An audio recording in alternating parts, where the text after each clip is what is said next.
Hi, I'm Hal Roberts. This is Bridge City News. Here's some of the top stories we've been following. An Alberta registered nurse who's set to lose her job at the end of the month for refusing to take the COVID-19 vaccine speaks out.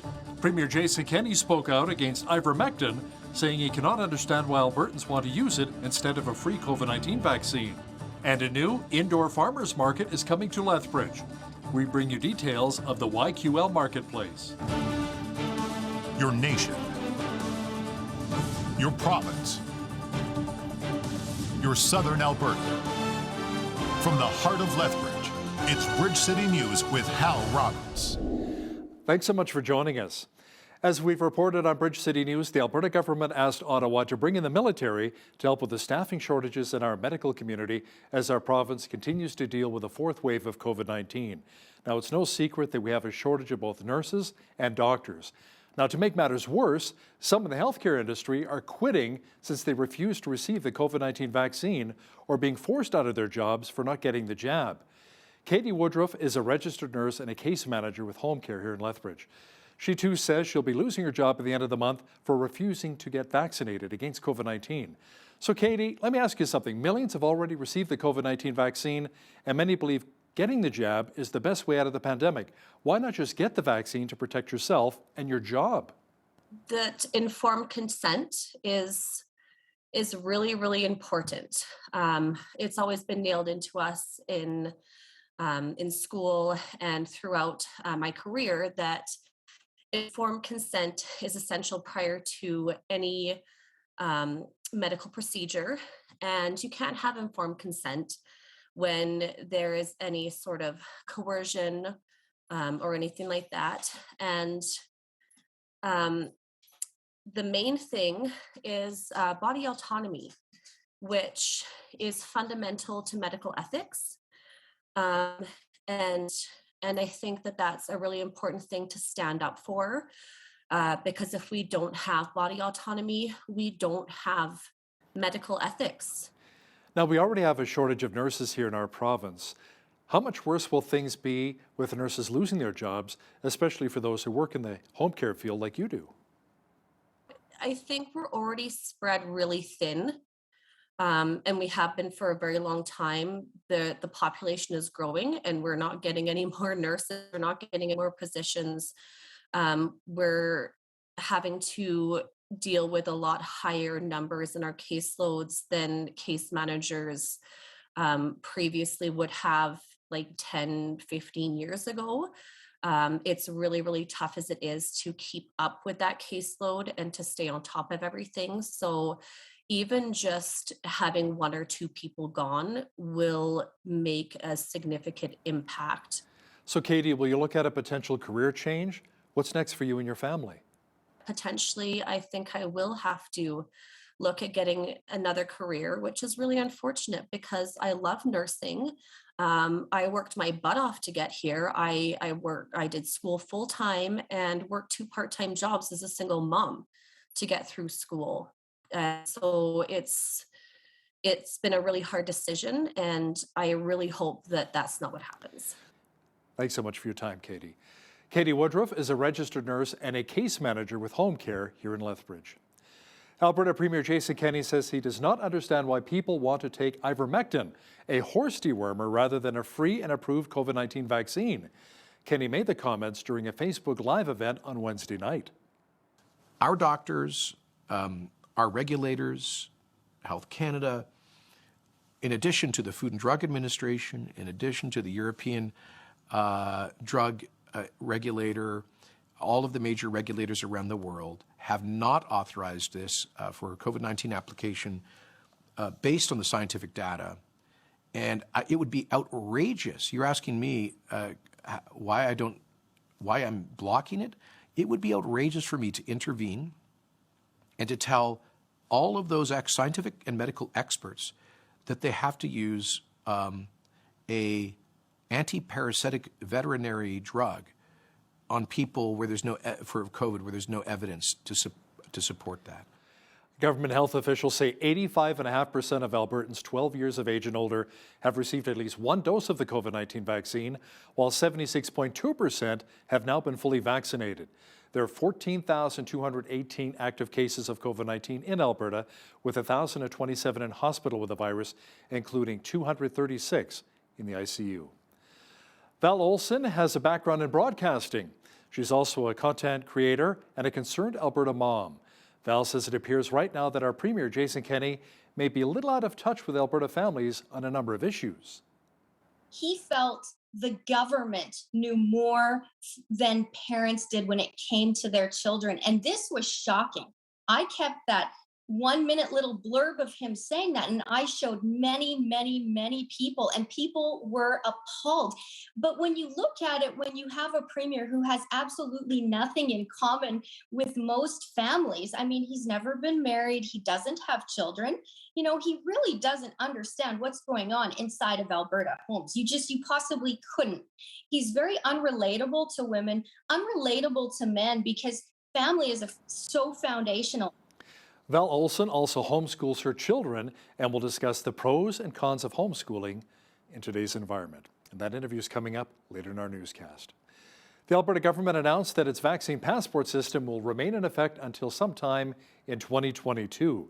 This comes as Alberta launched its QR code reader for vaccine passports. Our legislative reporter, Tyler Dawson, says even though many Albertans may not be happy with the vaccine passports, they may be around for quite some time.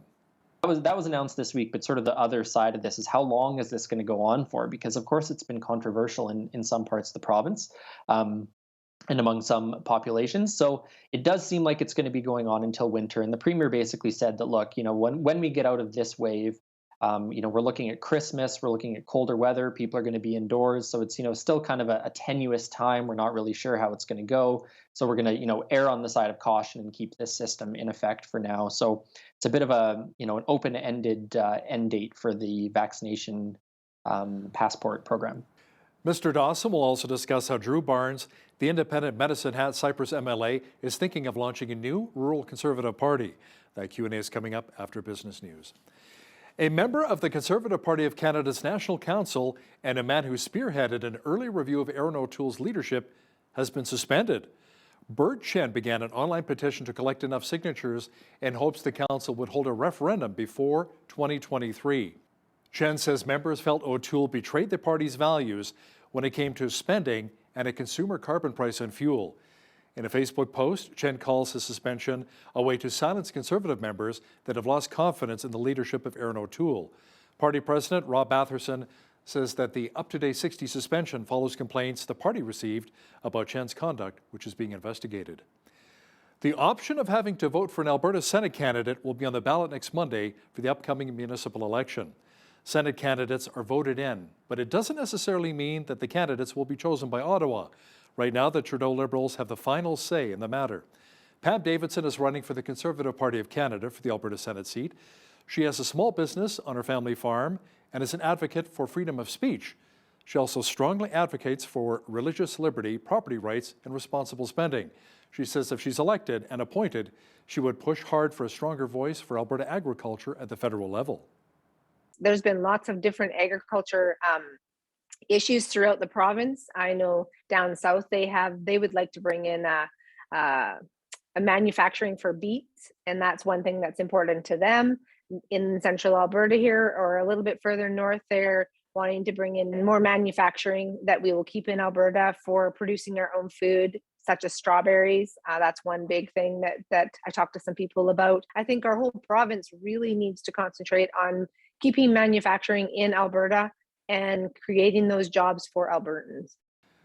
Davidson says over the past few years, the Trudeau Liberals have made life more difficult for Albertans through what she says are anti-energy policies. Jeff Nielsen is another candidate running to become a senator. Nielsen is running as an independent. He's a grain farmer near Olds, Alberta. He's been active in farm policy as the chair of the Grain Growers of Canada, which represents 65,000 grain and oilseed producers in our country. Nielsen says he's aware that a Senate choice is non-binding, but he says he will still work hard to try and win a seat. Come November, there'll be 2 Senate seats open again for Alberta. Out of 6. Alberta only gets 6. So it would be nice to have better representation nationally, but that's a process that the government, the constitutional has an issue there. I am seeking Albertans support too. There are 13 candidates for Albertans to choose from, and I hope people do take the time to look at the names and look at their websites and ask questions. I'm here to answer questions from anybody.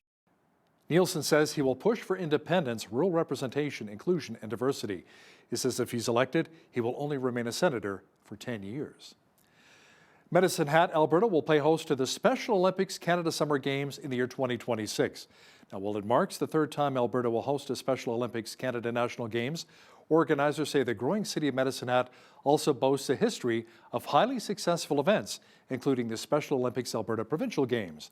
The Special Olympics Canada Summer Games is a national sporting event for Canadian athletes with an intellectual disability.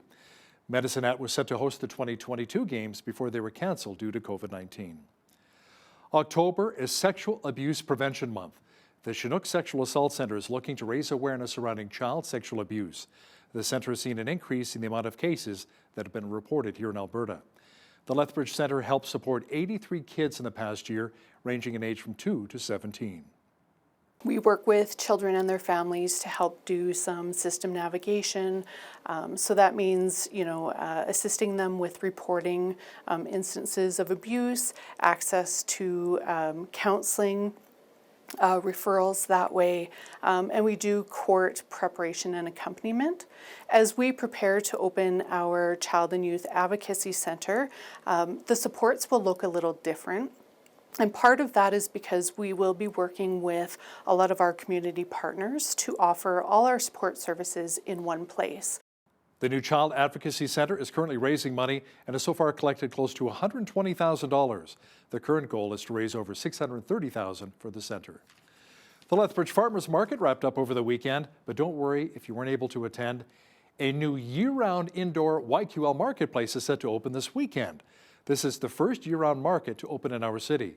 Co-owner Helen Manzara says the idea came to them after hearing countless people talking about not having a year-round place to sell their items. It was a matter of Calgary's got year-round markets, Edmonton's got year-round markets, they've got a big population base, they can handle it.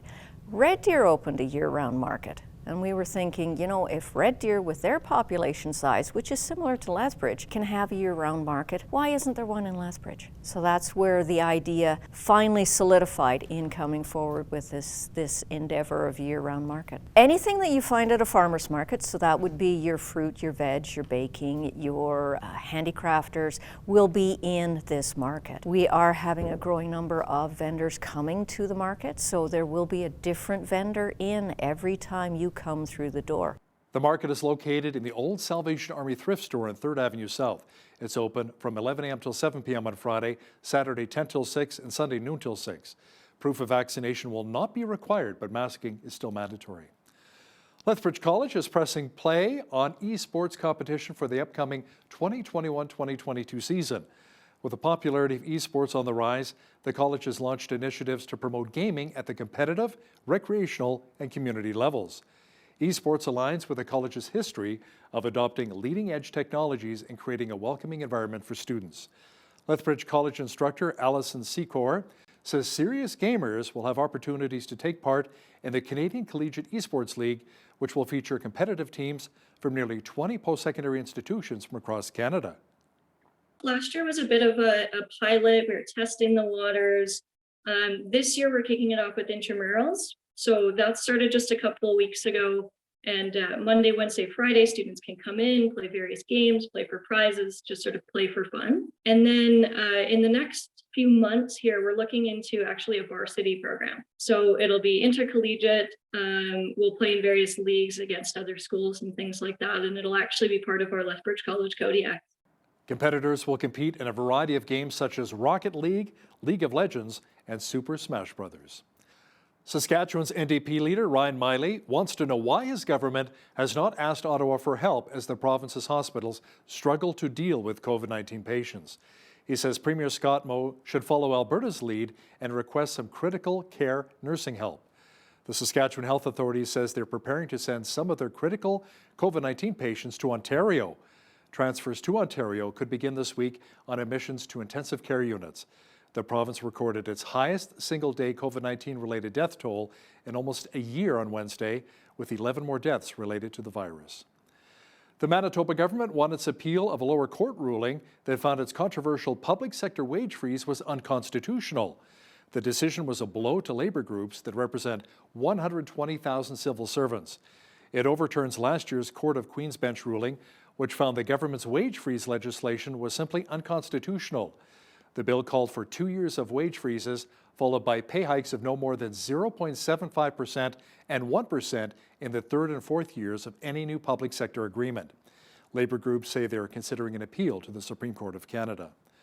The cause of a wildfire that destroyed the town of Lytton, BC earlier this summer was apparently not sparked by train activity. Results from the Transportation Safety Board of Canada investigation has determined there is no evidence to link railway operations to the fire.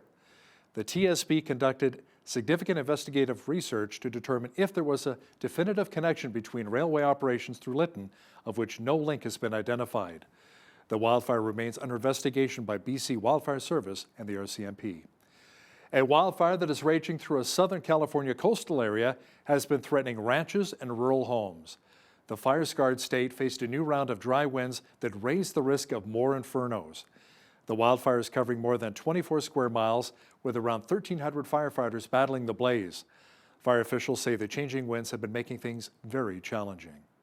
And that onshore flow will then push this well-established fire in these canyons up in further into the canyon and into structures, quite frankly, that have been protected from a downwind assault. That will change when the winds change. And so we'll see some seesawing action on this fire over the next few days, and we'll be very, very busy out there. We expect that for weeks you will see, if not months, you'll see fire crews out there putting out hot spots on this fire. The death toll from a fire in southern Taiwan that engulfed a building overnight is now at least 46. Fire officials say another 55 people were injured from the blaze in the 13-story building which caught fire around 3 o'clock on Thursday morning. Firefighters were conducting search and rescue efforts into the afternoon. Officials said the blaze was extremely fierce and destroyed many floors of the 40-year-old building. Firefighters are unsure what caused the massive fire. An investigation continues. Now here's kind of a feel-good story for the day. A couple of birds that were oiled following the pipeline burst off of the Southern California coast have been cleaned up and released back into the wild. Officials reported 28 birds were oiled from the spill a little over a week ago off the coast in Orange County, California. The two birds that were released today, the ruddy duck and the eared grebe, were both collected on October 4th. Right in this area. This is in their general habitat area, so releasing a bit north, it was fine. When they came in, they were both heavily coated with fairly fresh product. But because we were able to get out there quickly, get those animals back into our purpose-built facilities and get the rehabilitation going, we were able to turn them around and return them healthy back into the environment. That's so nice to see. Also nice to see all of the sunshine we had today, but things were a little bit cooler, but that should change very soon. A full look at the weather forecast, including a look at Friday's national temperatures, are coming up. Well, we had lots of blue sky and sunshine today, but it was still fairly cool. Tonight, it should be mainly clear with a low near +1. Friday, just a few clouds expected with a high of 15. A nice weekend is shaping up. It'll be partly cloudy on Saturday with a high of 21, mainly sunny, and 23 degrees for Sunday. Monday, a low pressure system returns, bringing clouds and showers and a high of only 9. Tuesday, expect a mixture of sun and cloud and a high of 12 degrees. Wednesday, the clouds should clear out and we should get up to 18. Now, the average high for this time of year is 15 degrees and an average low of +1. The highest temperature on this date was recorded in 1961 at 27 degrees. The record low was -7 in 1966. Sunrise was at 7:51, sunset at 6:43. Looking at Friday's national forecast now, expect rain at 13 degrees for Victoria, BC, heavy rain and 14 degrees for Vancouver. Mainly sunny and 14 as well for Edmonton. Just a few clouds and 13 is on tap for Calgary on Friday. Sunshine and 11 is expected in Regina. Mainly sunny and 12 degrees for Saskatoon. Clouds, showers and 8 degrees for Winnipeg. A good chance of thunder showers and 20 degrees for both Toronto and Ottawa on Friday. Rain at 20 degrees as well for Montreal. In Atlantic Canada, there should be light showers and 18 degrees in Fredericton, New Brunswick. A mixture of sun and cloud and 17 in Halifax, Nova Scotia. Mainly cloudy and 15 in Charlottetown, PEI. And in St. John's, Newfoundland, expect showers and a high of only 10 degrees on Friday. Stats Canada says manufacturing sales were up 0.5% in August after seeing a 1.2% decline in July. It says thanks to gains in the petroleum and coal sectors, sales increased $60.3 billion. Some economists say the increase is the latest indicator that shows the Canadian economy appears to be back on track to record a solid rebound in the third quarter. They also say, however, that shipment volumes are far below their recent peak in March or before the pandemic hit in early 2020. Freshii has announced a deal to acquire a 60% stake in online health and wellness retailer Natural Market. The Canadian company, which operates restaurants and nutritional supplement products in store and online, says it will pay around $5.7 million and potential performance incentives. Freshii says the deal marks a milestone in its expansion into the e-commerce wellness market. Officials say Natural Market will be run as a standalone business, and the company's founder will stay on as president. More than 10,000 Deere and company workers in the United States are on strike after negotiators failed to deliver a new contract agreement. The United Auto Workers says members struck at midnight after the company failed to present an agreement that met their demands and needs. The majority of union members rejected a contract offer earlier this week that would have delivered 5% raises to some workers and 6% raises to others. Now, here's a look at today's markets. The TSX was up 207 points on the day to finish at 20,819. The Dow was up 534 points to 34,912. The S&P 500 was up 74 points to 4438. And the Nasdaq was up 251 points on the day to 14,823. West Texas Intermediate Oil was up 87 cents to 81.31 US per barrel. Natural gas was up 10 cents to 5.69 US. Gold was down 4 cents to 17.95.83 US an ounce, and silver was up a cent to 23.52 US an ounce. Wheat is at $11.37 per bushel, barley's at $9.10, canola's at $20.59, and corn is at $10.16 per bushel. Live cattle were up 98 cents to 127.75, feeder cattle were up 78 cents to 158.43, and lean hogs were down 45 cents to 88.20. The Canadian dollar was even over the past 24 hours at 80.84 US.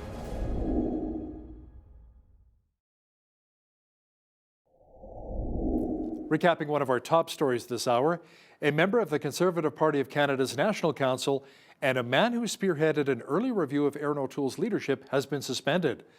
Bert Chen began an online petition to collect enough signatures in hopes the council would hold a referendum before 2023. Chen says members felt O'Toole betrayed the party's values when it came to spending and a consumer carbon price on fuel. Party President Rob Batherson says the up-to-date 60 suspension follows complaints the party received about Chen's conduct, which will be investigated. The Alberta government will be dishing out those $100 gift cards very soon. Coming up, I chat with our legislative reporter Tyler Dawson. We'll talk about how many millions of tax dollars will be coming back our way. But first, here's a look at events happening in and around your community. Here's today's Bridge City News Community Calendar. The City of Lethbridge's Fall Leaf Collection Program is now underway. Between October 4th and November 12th, residents can call 311 to request an appointment to have their bag leaves picked up. Residents are asked to put leaves in paper yard waste bags, as the leaves and bags will be composted together, reducing landfill waste. There's no limit on the number of bags set out for collection, but filled paper bags must not exceed 25 pounds each. Residents can request up to 2 collections. For more information, visit lethbridge.ca/fall leaf collection or call 311. The Lethbridge Senior Citizens Organization is looking for volunteers to take part in their Drive Happiness program. This program is to help seniors in our community who are facing extreme loneliness due to lack of accessible transportation. Volunteers will drive clients to their medical appointments, pick up groceries, and take them to important life activities. If you're interested in this opportunity and for more information, call 403-332-4320 or email volunteer@volunteerlethbridge.com. And that's your Bridge City News Community Calendar. The Alberta municipal election is coming up on October the 18th. One of the big questions on the ballot will discuss equalization and if Albertans should continue to support it. Joining me now to talk about this in more detail is our legislative reporter and the Alberta correspondent with the National Post, Tyler Dawson. Tyler, outside of voting for new mayor and city council members, there are going to be a few questions on the ballot that Albertans will have to answer, and equalization is just one of them. That's right. And the other one is actually on daylight savings time. But the equalization referendum is really the one that is getting everyone's, hackles up. Everyone's paying attention to that one. The question is basically, should it be removed from the Constitution? Now, what happens next is, of course, the big question. Premier Jason Kenney, citing the 1995 Quebec secession reference, says that if there's a clear yes, that sort of obliges the federal government and other provinces to negotiate with Alberta on changing the equalization formula. Of course, there's debate in scholarly circles about that. Not everyone agrees with that premise. It's interesting because it's dragging in some characters who we maybe don't think about that often. Ted Morton, for example, wrote an opinion piece in the Calgary Herald this week arguing why you should vote in favor of getting rid of equalization. Ted Morton, of course, finance minister under Ralph Klein. And Ken Bosenkool, who is one of the signatories of the firewall letter, which I think Morton was also a signatory of, wrote in CBC opposing removing equalization from the Constitution. So it's a really interesting debate. And I think probably older viewers will remember this debate happening, 20, 30 years ago. It's ongoing. It never ends. But will the Trudeau Liberals even listen to Albertans, even if we vote on this referendum to end equalization? Will they even care? Well, that's the big question, of course. And they only have a couple of members of parliament here. They don't need Albertans to be happy to win a federal election. It is possible, I think, there will be some fiddling around the margins of equalization, but I mean, it's very hard to imagine the federal government looking at this referendum and then going, aha, we're going to blow up this system that is so popular in parts of the country and frankly necessary in some parts of the country. So if they choose to go ahead with something, I think it'll be a very messy political battle on the federal front, I think. Especially with our energy sector taking quite a hit over the last little while, and Alberta's trying to come out of the recession, and then COVID-19 hit. A lot of Albertans are thinking, bring those billions of dollars back to us. We're the province in need right now. I think that's what a lot of Albertans are most concerned about. Tyler, the official opposition in our province has called for an all-party committee to investigate the government's handling of the COVID-19 pandemic. The first day of the fall sitting is October the 25th. Now, Premier Kenney said there will be review, but now's not the time. So when is the right time? Well, indeed. This is a really interesting gambit, shall we say, from the New Democrats. They want to bring this motion forward for this committee, and they want this committee to have sort of power to compel testimony and witnesses in a similar way to a court would. Federal parliament can sometimes create commissions and things like that have these powers, but they're basically asking for very, very significant powers to look into the handling of the pandemic. It seems to me from what the Premier and Jason Nixon said that this isn't the time. That to me suggests that, the UCP is not going to vote in favor of this. And so it's probably going to die, which means it'll just be another arrow, I guess, in the quiver of the New Democrats. But you're right. When is the right time to do this look at the handling of the pandemic, and who is going to do it? Is it going to be parliamentarians or legislators, I suppose, is the more accurate term? Are we going to bring in, some outside auditing service or something like that? It's a really interesting question. And I do think that Albertans on all sides of the political spectrum, whether they're New Democrats who think the government hasn't done enough, or if they're the Drew Barneses of the province who feel the government has gone too far. I mean, I think everyone pretty much wants to see a full accounting of this. So I've no doubt it's going to happen. It'll just sort of be, when and in what form will we see something like this go down? It almost appears too, I don't know if you've noticed that as well, but a lot of the premiers in Canada right now are facing call for review of the handling of the pandemic. Same thing in Ontario with Doug Ford, Horgan in BC, Scott Moe in Saskatchewan. So it seems to be happening across the country here.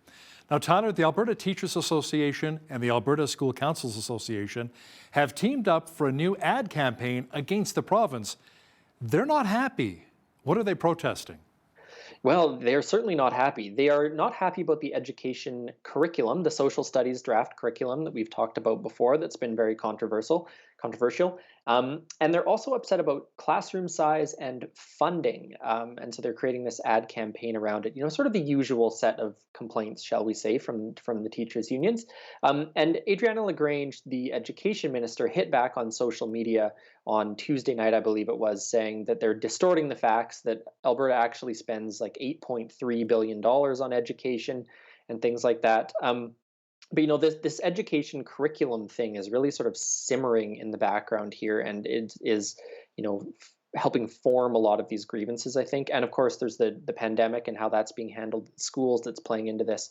But certainly, I think probably one of the last things the government wants right now is really angry education unions creating a public campaign against them with months to a leadership review for Premier Jason Kenney and an election in 2 years, I guess.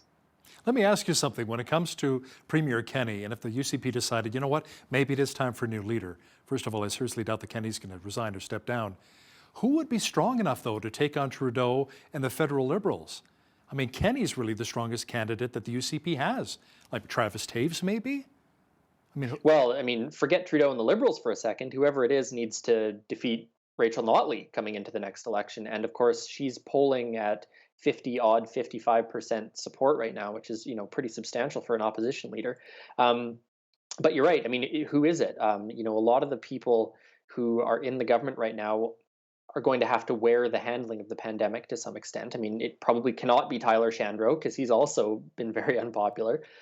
Travis Taves is maybe an option. And I think observers are also casting their eyes north to Fort McMurray to keep a close eye on Brian Jean, and if he decides to come roaring back, whether or not he'll re-enter the UCP fold or something is a completely open question. But I think that's probably one person that people are keeping an eye on right now. Maybe it's a good thing that the next provincial election is not till 2023, so it'll give the UCP and Jason Kenney a chance to maybe rebuild the party's image.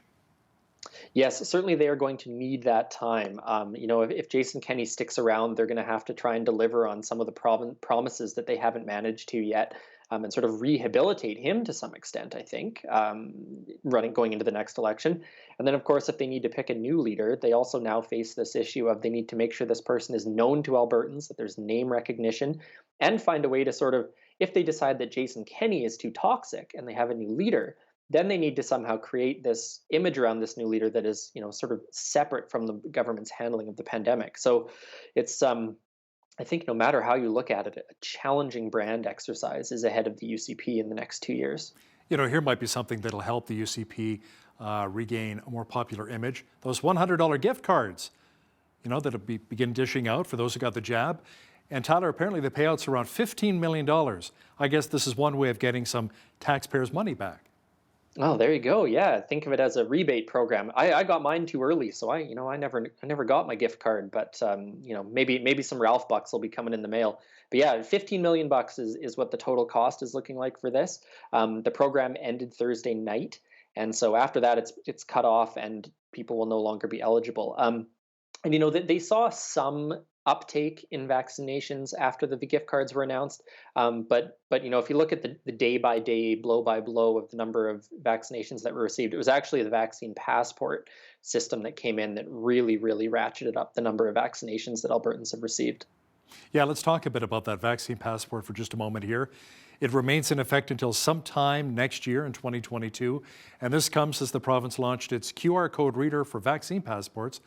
Now, Tyler, after November 15th, that will be the system that Albertans will need to use and not to scramble for that screenshot of their health records, I guess, in their phones of a PDF. Mm-hmm. Yeah, I don't know about you, but I've gone into a couple of restaurants and been scrolling back through photos of my dog trying to find my PDF screenshot and pull up my ID and everything. But yeah, so the QR code thing is coming into effect, and that will be a little bit more straightforward. It only pops up with just a check mark, I believe. So there's no further personal information on it. But that was announced this week. But sort of the other side of this is how long is this going to go on for? Because of course it's been controversial in some parts of the province. And among some populations. So it does seem like it's going to be going on until winter. And the Premier basically said that, look, when we get out of this wave, We're looking at Christmas, we're looking at colder weather, people are going to be indoors. So it's, still kind of a tenuous time. We're not really sure how it's going to go. So we're going to, err on the side of caution and keep this system in effect for now. So it's a bit of an open-ended end date for the vaccination passport program. The Alberta government also announced that schools will once again be using contact tracing. Now, the work right now is being done by school staff, but the teachers' union is demanding for more money to hire extra staff to take care of it. Yeah, they're basically saying that staff are sort of having to do this in addition to all their other duties, and they want more funding and support for the time that school staff are going to have to do it. Now, the province is going to eventually step in and be doing this, but they need to sort of scale up their contact tracing system again and rehire some of these people and train up some new people, that sort of thing. So there's sort of maybe a 6-week kind of lag period here where the schools are having to sort of do this themselves. And the NDP has been very, very critical of this. They were, of course, hammering away at this weeks and weeks ago, saying the contact tracing system in schools should come back. And it did come back last week. But they're saying that, this is not the proper system, not a full system, and really criticizing the government's handling of this. And of course, it isn't the full system yet. That is still yet to come. So, another school controversy linked with the COVID controversy. It's just kind of the perfect storm in a lot of ways for the United Conservatives, I think. Now, you mentioned Drew Barnes, the independent MLA, a few moments ago here. He's the MLA right now for Medicine Hat Cypress. Now, he's proposing a new rural Conservative party. Tyler, will it be another Wild Rose party? And will Drew Barnes want to lead it?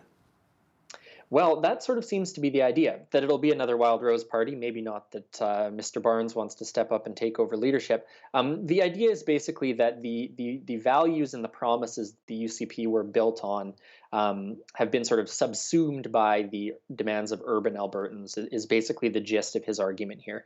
And so what he says is that there needs to be a rural party that runs in the 40 or so rural ridings. I think it's about 40.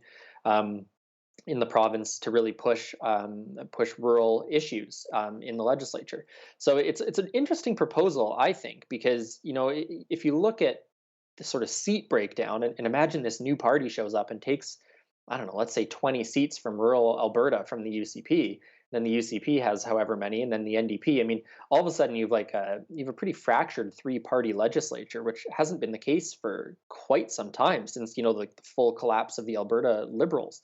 So it would create a very, very different dynamic were that to happen, and problems for the UCP for sure.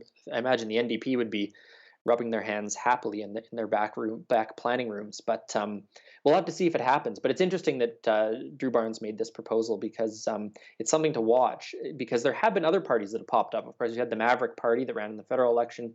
We had the People's Party running in the federal election. So there's kind of a handful of new parties here and there that are worth keeping an eye on. You're right. I could see the NDP just, licking their chops and kind of rubbing their hands in the back rooms, thinking, yeah, let's split the right votes so we go right up the middle again. Kind of like that other election. Remember that last election when we got elected? Now, Tyler, sadly, the city of Edmonton, very much like Lethbridge, is being hit pretty hard by the opioid crisis, and the province is considering opening up a brand new supervised consumption site south of the river where you are in the provincial capital. Now, let me ask you something. Are there businesses in that region, homeowners? Have they been consulted? Well, it's sort of in the planning stages at this point. The argument basically is that people who don't have homes are not just living in sort of the downtown core. And Edmonton's sort of downtown from the south side of the river is it's a couple miles away. It's a bit of a walk. So what they're saying is they're considering finding a site to put it up in this community. Now the community's the Strathcona area, which is a fairly heavily New Democrat area. New Democrat provincial MLA, New Democrat federal MP. So, in some ways, the political conditions in that neighborhood are maybe right to get something like this done. But yes, there are homeowners. There's a large student population attending the University of Alberta in that neighborhood. There are a whole strip of businesses up White Avenue. So I don't doubt that it will be controversial, but it's really notable, I think, because the UCP has been talking a lot about recovery services since they formed government. They've closed a couple supervised consumption sites. There was the big controversy in Calgary. There was controversy in Red Deer. But it's I don't want to say it's a total change of tone or planning for the UCP, but it's very interesting. I think that they've sort of looked at the scale of the crisis and thought, we might actually have to go back to some of this harm reduction stuff. So it's just an interesting and notable thing, but no doubt it's going to be controversial, and no timelines or anything like that have been established yet for the development of a facility like that. You know, and a lot of proponents I've interviewed as well have spoken about harm reduction. They talk about the intox and detox beds, so it's more than just having a supervised consumption site. You need to have the full meal deal to effectively help people that want the help, right? That's going to be key. Our legislative reporter and the Alberta correspondent with the National Post, Tyler Dawson, thanks so much for your time today. Always a pleasure, Hal. The last 20 months have presented a number of challenges, especially with the COVID-19 pandemic and new normals for faith and family in many Alberta homes. There are more questions than answers for many here in our province. Today's guest is no stranger to politics, nor to the tasks of being a mom and creating online content. Val Olson joins me right now from Florence, Arizona, and you also have a bit of a home in the gas city of Medicine Hat, Alberta, and you're really passionate about what's happening here in our province and specifically in your city. Val, welcome to Bridge City News. Thank you so much for having me, Hal. What an opportunity just to, grow our community of like-minded citizens. Now, Val, you have a background in broadcasting and social media. You also have a passion for politics and advocating for certain policies as well. How did you become interested in politics? Well, I spent many years as a morning show co-host all across Western Canada.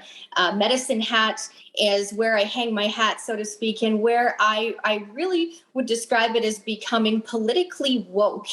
And I say that meaning the stories behind the microphone, getting to know the people in my community and the problems that we were all facing together when it came to our children, jobs, the economy. That really pushed me, I guess you could say, over the edge to leave broadcasting and actually try and do something about it. So I did run provincially. I ran for the Wild Rose Party, and I've stayed very politically active.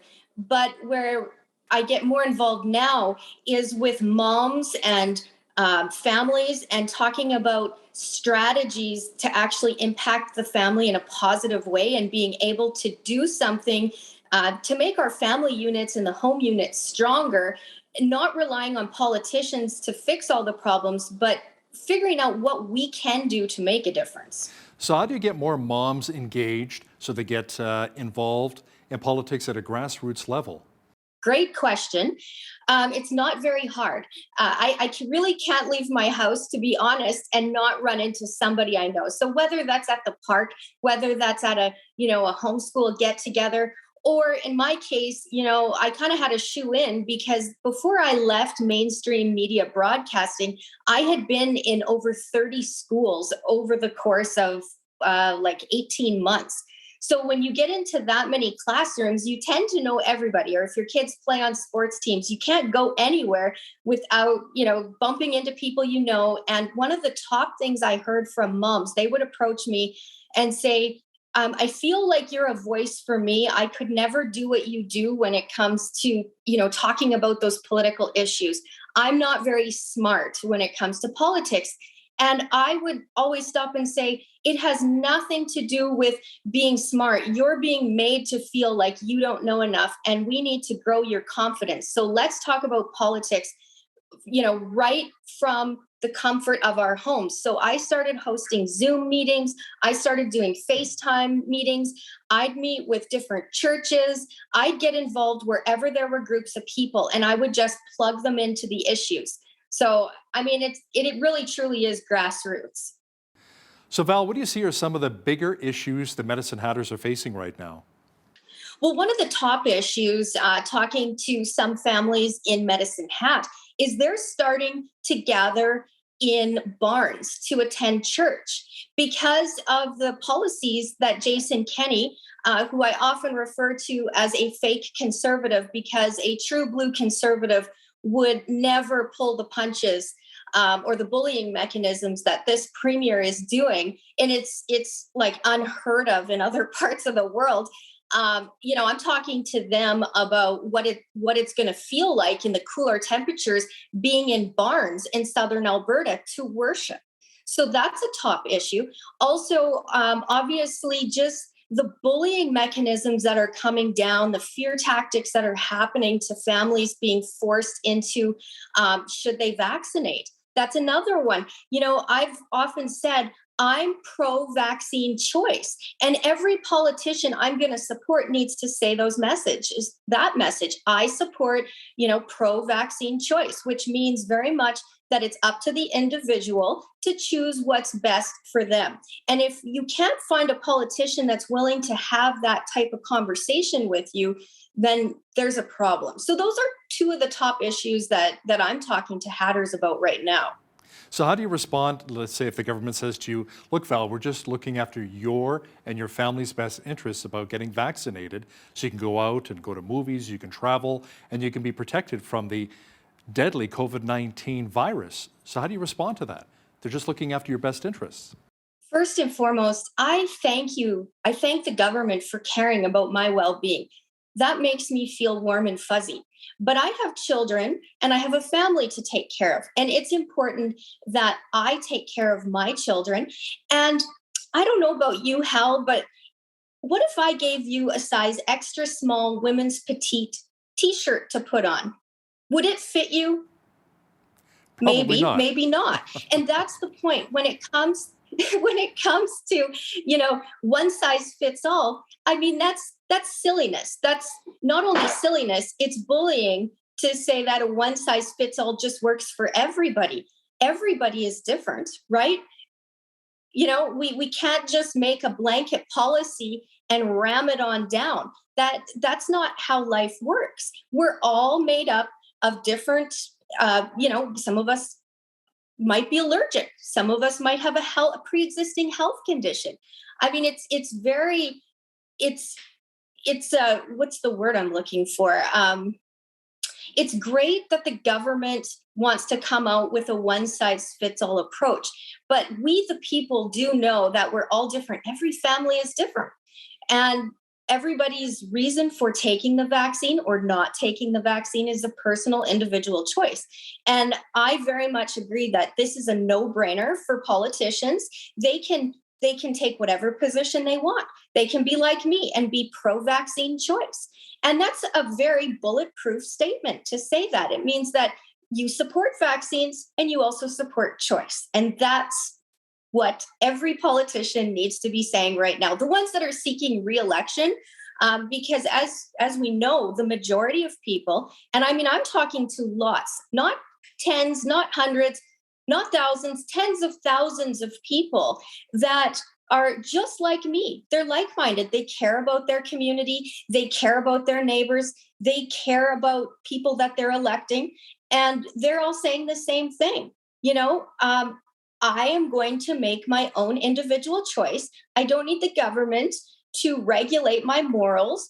I don't need them to use tactics to tell me, which way I should do something. If I'm going to get the vaccine, it's not going to be by force at the hands of the government. I'm going to do it on my own account, or vice versa. I'm not going to take the vaccine, and it's my personal choice. Now, Val, you talked a bit about homeschooling earlier. What would you say to parents who are maybe considering making the switch, taking their kids out of school and homeschooling them? Talk about some of those challenges. Well, I'm going into my 4th year of homeschooling. And here's what I can tell you 4 years in. Welcome to the upgraded life. If you are considering a homeschool, and maybe you're scared, I'm just going to use myself. When I first started considering homeschool, I was thinking, now, can I do this? I don't want to mess my children up. What if my children don't get enough socializing? Those were just some of the thoughts that came into my head. And now 4 years in, I can tell you this was simply the best decision that our family could have ever made. It has strengthened our marriage. It's given us a new way to reach our children. And when you think about it, when we send our children off on the yellow bus and they depart their loving parents, they are in the hands of ever-changing adults, and you don't know what's going on when you're not around them because you're not there. So when you think about it, they're in more daylight hours away from you, and they're receiving programming that you really, until you crack those textbooks, you really don't know what they're learning until maybe they're at home with you over the summer holidays or a Christmas break. And then you start saying, where did you come up with an idea like that? And so when you really start cracking those books open and seeing for yourself what your children are learning, you might be shocked at what your kids are receiving as education. And I believe that parents should always be the primary decision makers in their children's lives. And we also know that in Alberta, Jason Kenney, when he was on the campaign trail to be the Conservative Premier of Alberta, he very much said that he felt the government knew more than parents did when it came to their children. And this was shocking. I kept that 1 minute little blurb of him saying that, and I showed many people, and people were appalled. But when you look at it, when you have a premier who has absolutely nothing in common with most families, I mean, he's never been married, he doesn't have children, he really doesn't understand what's going on inside of Alberta homes. You possibly couldn't. He's very unrelatable to women, unrelatable to men, because family is so foundational. And same goes with homeschooling. Now, he hasn't sucked our freedoms back quite yet on the homeschooling front, but I think, it's definitely something you want to have. You want to make sure you know what's going on when it comes to parents being able to decide their children's education, because that's something that I always want to encourage people who are seasoned homeschoolers, that you make sure and stay plugged in and keep an eye on the United Conservative Party and what they're doing to stand up and protect homeschooling families. So Val, some people say the reason why they don't want to homeschool and they prefer putting their children in public, separate, or maybe even a Christian school, private school, is because they want their kids to interact with other children their own age and to be involved in more events outside of the home. How do you respond to that?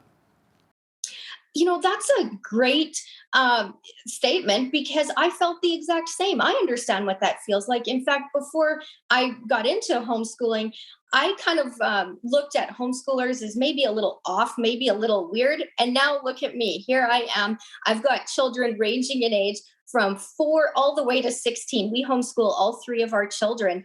And I have to be brutally honest with you, socializing, it's too much socializing at times, because it gives our children the ability to have really quality play, not, a 10 minute here or 10 minute there, and then shoved into a classroom with 30 other, the number in some classrooms is astonishingly high. So we get to quality control our playtime and our learning time. And in our case, we've been able to take advantage for homeschooling families of still being able to participate in sports activities. And some schools are very open to that, of including, they're inclusive, and they like to include members of the homeschooling community, even track and field, baseball, all that stuff. So this is just a way for families who really want to take parenting to the next level, and responsible parenting. And it's not for everybody, but for those people that just have this feeling in the back of their head, like something they want to try, I encourage them to start looking into it. Don't write it off. Explore it, and then make your decision. Val, I know you're very passionate about politics. Let's circle back to that for just a moment here. Premier Jason Kenney, some of the recent surveys and polls say his popularity is at an all-time low right now. What do you think it'll take for Premier Kenney and the UCP to build trust back with a lot of Albertans as we head into the next provincial election in 2023? Well, I'm somebody that believes in the strength of the home unit, and you always come back to that. So whether you're a political party or you're a family at home watching, here's the thing. You are only as strong as the leadership. So what that tells us with his polls that are declining, I am not surprised.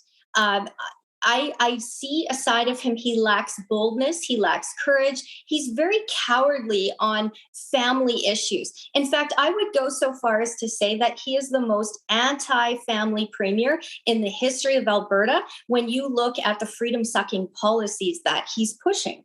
And I mean, it's no shock to know that there are problems inside the UCP, but it's just like cleaning your house. Sometimes political parties need a cleanup, and it always starts from the inside out. So I encourage like-minded supporters of your show who are watching and listening and saying, that's exactly right, that we pray for the parties, our political parties, regardless of who's in power, regardless of politics not being fair, that we have the courage and the boldness to stand and tell the truth. And so I encourage the politicians that are watching in their local ridings to say there are like-minded people just like me. I mean, I am just an echo here. I am echoing tens of thousands of other Alberta moms who are at home, who are watching, who are saying, hey, we have good ideas, we have strategies, we have tools. And I would say to the politicians, don't get too comfortable, because we, the people, we are in charge of hiring and firing. And so when there's poor management and some people just can't do what they're supposed to do, which is work for the people that elect them, if they're not able to represent properly, if they're not capable of sitting down and having hard talks around the kitchen table, that's a real problem. And that's also a sign that they're likely not going to get reelected. Political advocate, passionate mom, and content creator. You can also follow her on Twitter at Home Media Mom. Val Olsen, thanks so much for your time today. Thank you very much, Hal. On behalf of all of us here at Bridge City News, I'm Hal Roberts. God bless, and thanks so much for watching.